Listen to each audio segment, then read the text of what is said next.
South Africa, a land of breathtaking beauty. From towering mountains to sun-kissed shores, its landscapes captivate the soul. A tapestry woven with diverse cultures, languages, and traditions. Long before its recorded history, indigenous communities thrived in harmony with nature. The San People, ancient hunters and gatherers, roamed its vast plains. Their rock art stands testament to their deep connection to this land. Then came the Khoikhoi, pastoralists who herded cattle and sheep across the rolling hills. These first inhabitants lived in balance with nature, their lives intertwined with the rhythms of the land. The arrival of European explorers in the 15th century marked a turning point. Driven by the desire for new trade routes and riches, Portuguese sailors first set foot on South African soil. Their arrival heralded a new era, one that would forever alter the course of the nation. The encounters between these early explorers and the indigenous people were often marked by misunderstanding and conflict. Yet, despite the challenges that lay ahead, the spirit of South Africa endured. The arrival of European powers, initially the Portuguese and later the Dutch and British, brought about significant changes. The Dutch East India Company established a refreshment station at the Cape of Good Hope in 1652. This marked the beginning of permanent European settlement in South Africa. What began as a small outpost gradually grew into a bustling port, attracting settlers from across Europe. These settlers, seeking new opportunities and a life free from religious persecution, brought with them their own customs and beliefs. They established farms and settlements, displacing the indigenous communities who had called this land home for centuries. The discovery of diamonds in 1867 and gold in 1886 transformed South Africa's economy. The influx of fortune seekers from all corners of the globe intensified the competition for land and resources. Despite the growing tension, South Africa's diverse communities contributed to its unique cultural tapestry. The intermingling of languages, traditions, and beliefs created a rich and vibrant society. As European influence grew, so did their control over South Africa. The British and Dutch vied for dominance, leading to a series of wars and shifting alliances. The indigenous population, caught in the crossfire, fought bravely to defend their land and freedom. The Anglo-Boer War, from 1899 to 1902, marked a turning point, with the British ultimately emerging victorious. Following the war, the Union of South Africa was formed in 1910, uniting the British colonies of the Cape and Natal with the Boer republics of Transvaal and the Orange Free State. However, this union came at a cost. The new government implemented policies that further marginalized the black African majority, denying them basic rights and freedoms. The system of racial segregation, known as apartheid, began to take root. Under apartheid, people were classified into racial categories, and their lives were strictly controlled based on this classification. Black Africans were denied the right to vote, own land, or live in areas designated for whites. This brutal system of oppression sparked resistance and ignited the flames of the anti-apartheid movement. Despite the injustices they faced, the spirit of the South African people remained unbroken. The years following the Second World War saw the National Party rise to power in South Africa. This party, fueled by racist ideology, formalized and intensified the segregationist policies that had been brewing for decades. Apartheid, meaning separateness in Africans, became the law of the land. It was a system designed to ensure white minority rule and the subjugation of the black African majority. Black South Africans were stripped of their citizenship and denied basic human rights. They were forced to carry passbooks, restricting their movement and subjected to countless forms of discrimination and violence. Families were torn apart, communities were shattered, and a nation was plunged into darkness. The international community condemned apartheid as a crime against humanity. Sanctions were imposed, and South Africa became a pariah state. However, the apartheid regime, determined to maintain its grip on power, responded with brutality and repression. Despite the horrors they faced, the spirit of resistance burned brightly within the hearts of the oppressed. The struggle against apartheid was long and arduous, marked by both peaceful protests and armed resistance. The African National Congress, banned by the government, went underground, organizing acts of sabotage against state infrastructure.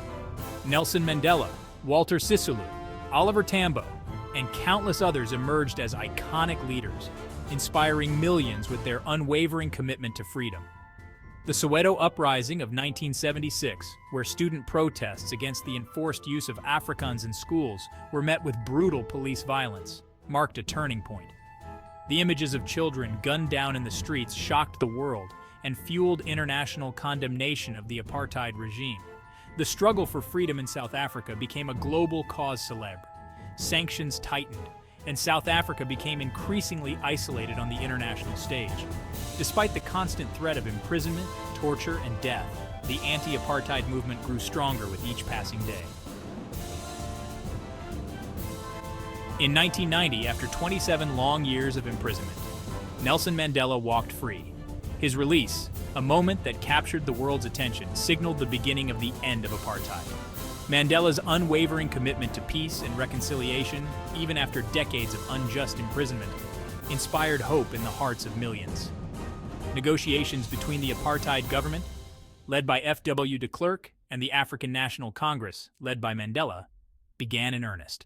The road to democracy was fraught with challenges, as extremists on both sides sought to derail the process.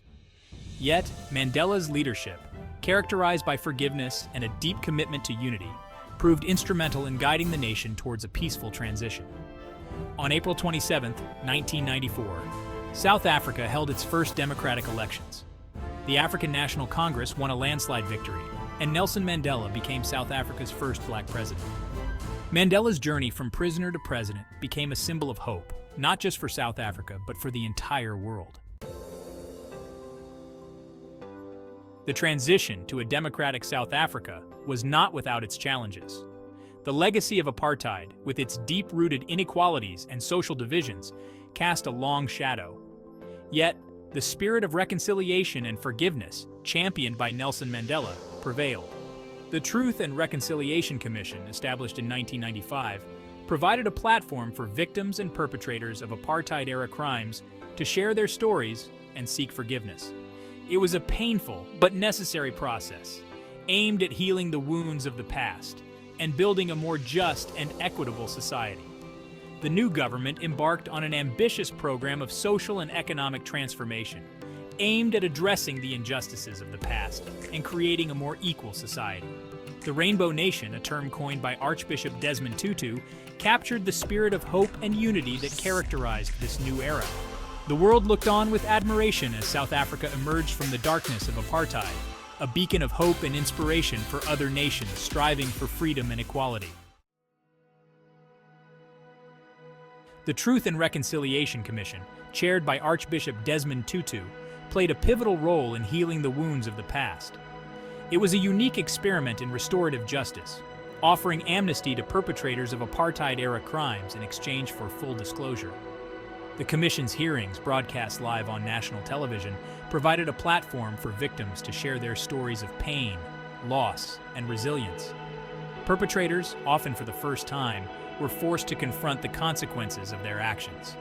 It was a painful but cathartic process, allowing the nation to confront its demons and begin the journey towards healing. The Commission's work was not without its critics. Some argued that it offered impunity to those who deserved punishment, while others felt that it did not go far enough in addressing the systemic injustices of apartheid. However, the TRC's focus on restorative justice, rather than retribution, was widely praised as a model for other nations grappling with legacies of conflict and division. South Africa today is a vibrant democracy with a thriving economy and a diverse and dynamic society. The country has made remarkable progress in addressing the legacy of apartheid, but challenges remain. Poverty, inequality, and unemployment continue to plague the nation, particularly in rural areas and townships. Despite these challenges, South Africa remains a beacon of hope and inspiration for the world. Its peaceful transition to democracy, its commitment to reconciliation, and its vibrant cultural landscape continue to capture the imagination. The country has become a major player on the global stage, advocating for peace, justice, and development. As South Africa looks to the future, it does so with a sense of hope and determination. The challenges are many, but so too are the opportunities. The spirit of Ubuntu, a Nguni Bantu term that emphasizes the interconnectedness of all humanity, continues to guide the nation's path. Education, innovation, and entrepreneurship hold the key to unlocking South Africa's full potential.